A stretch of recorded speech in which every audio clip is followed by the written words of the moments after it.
This is Koko, my sulfur mare. It's not the horse I'm using for the 30 days to round, but I thought I would do the same work with her. I teach her almost everything at Liberty first. So towards the end of this, I know it's kind of long, I have to put a halter and lead on her, and then I progress the task. So I'm having her just circle around me. She knows walk, and then trying to push the hindquarters away and draw the head in toward me. So this is not completely unfamiliar to her, but I'm reviewing it.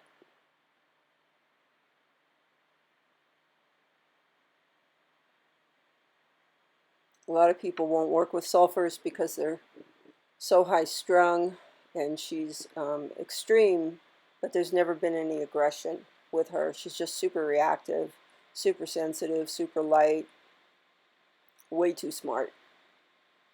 We already know head down, and I have found working in this big arena that just squatting down with her um, helps her. It just means it just takes the pressure off. So this is a 300-foot rodeo arena. She can leave at any time. Autonomy's been a real important piece for her. It's been very empowering because she was a hider. Nobody could get a hold of her. She bounced around a bit. No one could get a touch on her. And I wanted her for a working equitation horse because she's so athletic, but she's also boinky. So here I'm just doing some stuff that we're familiar with to calm her down, because who doesn't love doing what they know how to do? It's predictable, it's reassuring.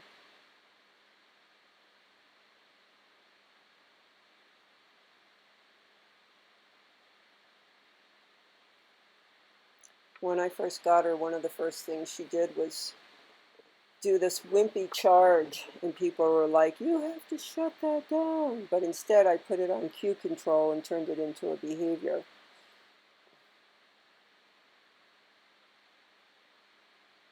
She's never, ever, ever tried to hurt me, and she's very careful about where I am, even when she flips out. So that was that was really a big plus and why I kept her. I've learned a lot from her. So I lost her here again. I've got a few techniques for bringing her back. And what I've learned is that she always comes back. Leaving is no big deal because she doesn't go anywhere.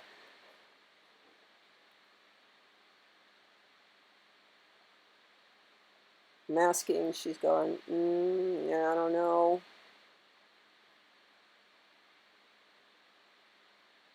Saying, please, will you come in? Will you walk around me? She's like, maybe this is okay. So now I'm going to start pushing the hindquarters out, asking the head to come in on her left side. Now I do use positive reinforcement, but what you'll find is almost always when I reward her, well, the reward is the click, the marker, tells her what the behavior is, and then her head always has to be either in the center or away from me to gain the food. So again, we're going to do something a little bit familiar, just for reassurance.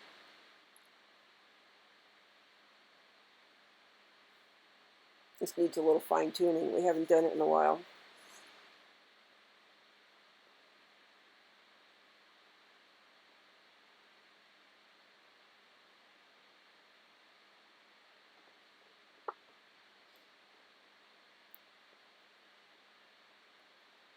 And I don't know if she's ever going to be able to handle the pressure of competition, but I've got nothing but time, and I understand that professional trainers could never take the time to do this.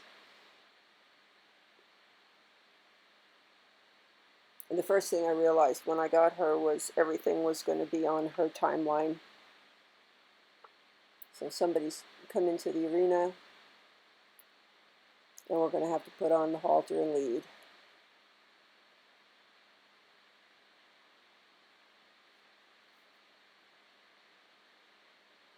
And I'm not really, trying to be cool. My bangs are growing out and they're in my eyes, so I had to flip my hat because it was annoying.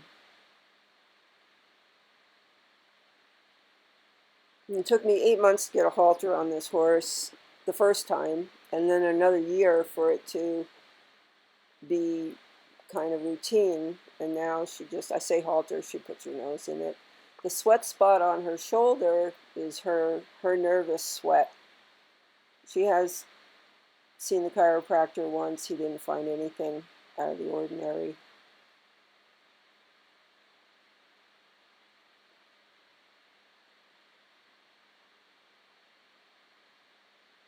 So now we'll take it to the Amelia version with a halter and lead. I haven't put a bit in her yet. I'm waiting for a Bozell to come.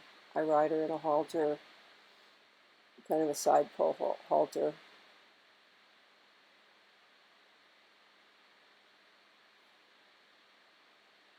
So I'm going to ask for the same thing that we just rehearsed. It's just with the halter and lead now I can give her a little more guidance, but I'm never going to get into a fight with her.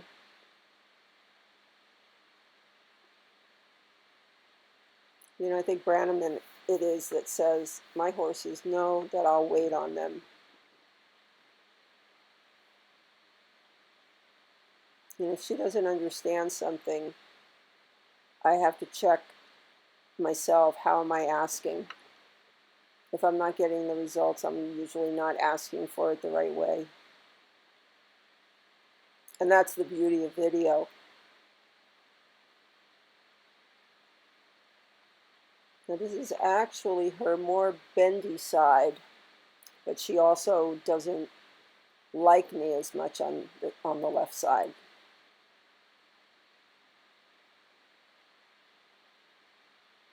So you see the first couple of ones I have to jiggle the rope and kind of encourage her to turn, but then she'll get softer. And wait, I have to wait for her to be ready.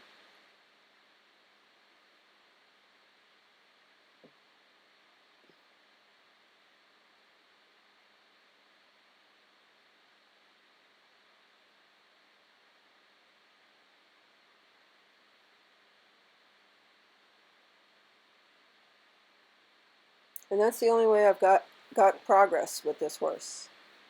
You can't fight with her. She just freaks out and you lose.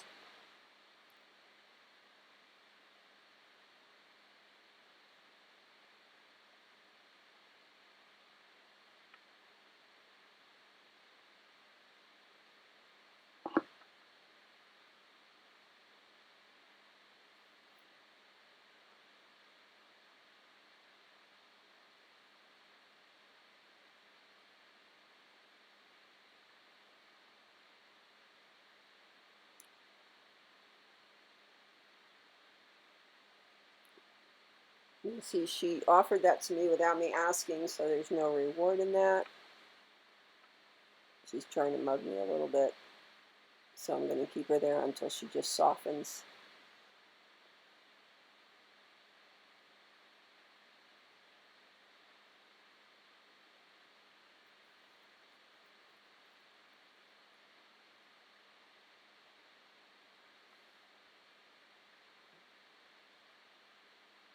So she's much more willing now.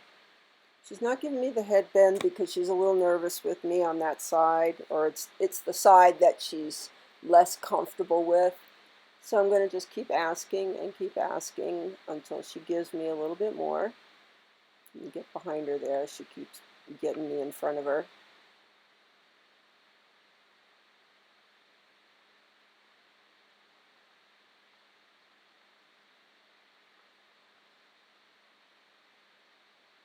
And when I feel like she's softening, then I'll ask for more bend in the neck and to step over.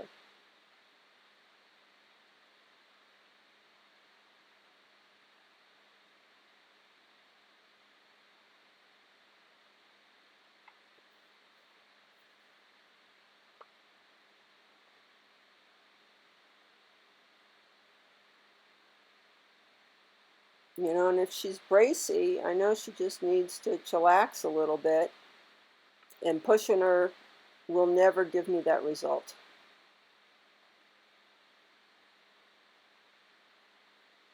And I want her to step back so that when I bend her, she's not blocking herself with that right foreleg. There's some flies.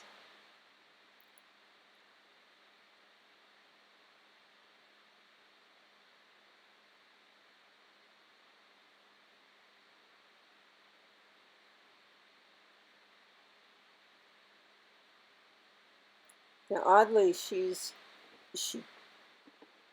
doesn't bend as well to the right, but she's more comfortable with me on the right side.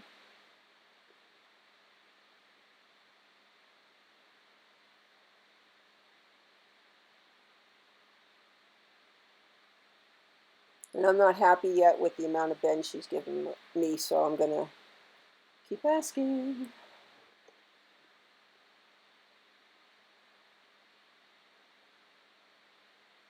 So she gave me bend, but she kind of backed away from it, so I'm going to ask again.